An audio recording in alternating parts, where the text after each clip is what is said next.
back to the phone lines. We'll talk to Ann in Shawnee, Oklahoma, listening on Bot Radio. Hi, Ann. Hi, Hank. How are you? I'm well, thank you. Great.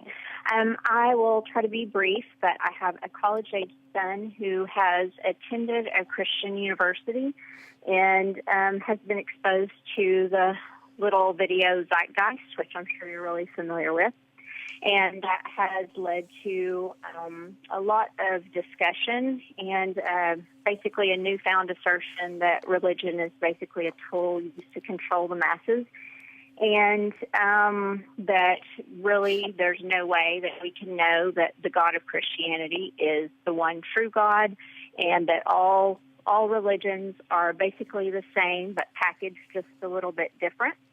And so I am just looking for a resource or a book that I may be able to read and may be able to give to him to read, because it's brought up a lot of other things, like, well, if our God is the true God and he knows what you're going to choose and what you're going to believe, then really what's the point of anybody praying, we've just had you can understand probably where all of the conversations have went. So I'm just kind of looking for your advice on being able to discuss this topic.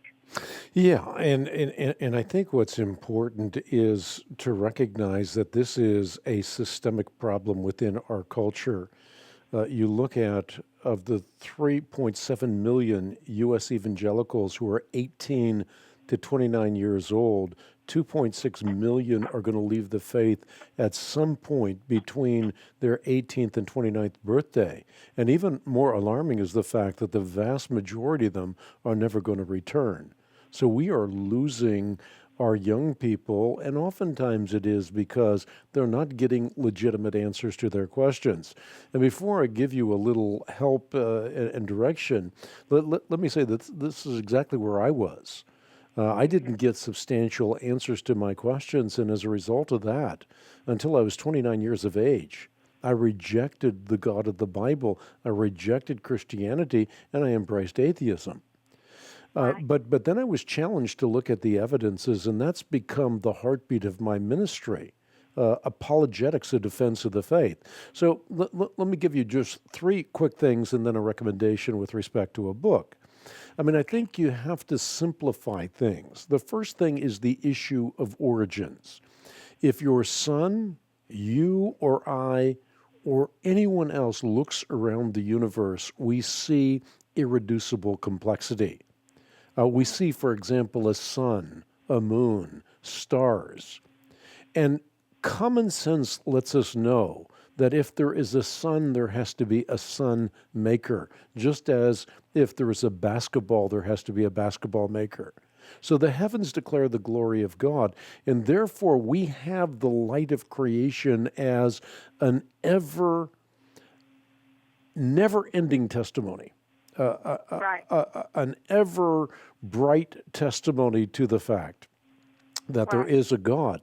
Secondly, we have the evidence that the God who created the universe condescended to cloak himself in time and space. And that evidence really comes through the resurrection of Jesus Christ. You can look at the four-part argument that Paul makes in 1 Corinthians chapter 15. That evidence is so strong that it turned a whole empire upside down. So there's compelling evidence for the resurrection of Jesus Christ. And that separates Christianity from all other religious systems, because only in Christianity do you have a resurrected Savior. And thirdly, you can demonstrate that the Bible's divine as opposed to merely human in origin.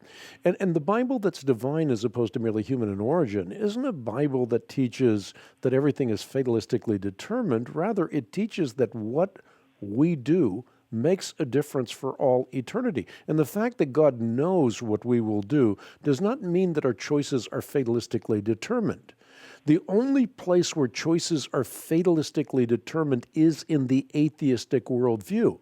Because think about it, if all you are is molecules in motion, if all you are is brain chemistry and genetics, then in that material world, you have no choice whatsoever. You're fatalistically determined by your genetics. So the the very thing that he's embracing is something that is untenable in an age of scientific enlightenment. Not the God idea, but the atheist idea that says that nothing creates everything, life comes from non-life, and the life that comes from non-life produces morals.